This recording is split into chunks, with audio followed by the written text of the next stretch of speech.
तुम्ही कधी पण शेगावले जर आले तर बाळापूरले किल्ला पाहायला नक्की या।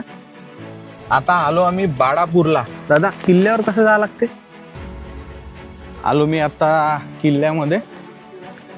पंचायत समिती बाळापूर, तहसील कार्यालय बाळापूर, म्हणजे या किल्ल्या पंचायत समिती आहे आणि तहसील कार्यालय आहे। हे एक वैशिष्ट्यच आहे या तालुक्याचं।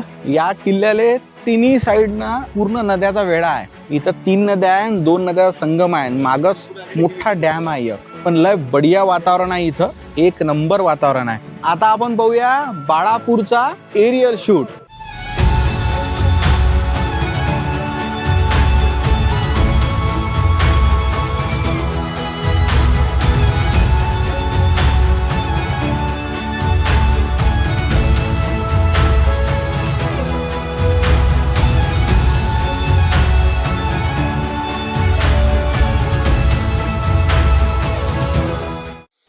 याच्यानंतर तुम्ही कधी पण शेगावले जर आले तर बाळापूरले किल्ला पाहायला नक्की या। काहीतरी ऐतिहासिक आहे, काहीतरी तुम्हाला नवीन माहिती भेटते आणि खूप सारं पाहण्यासारखं आहे इथं। एक म्हणजे किल्ला आहे, त्याच्यानंतर औष्णिक केंद्र आहे, विद्युत केंद्र पारसचं, त्याच्यानंतर इथं मोठा डॅम आहे, 3 नद्या आहेत, त्यातल्या 2 नद्या संगम आहे। आता चाललो आम्ही किल्ल्याच्या खाली।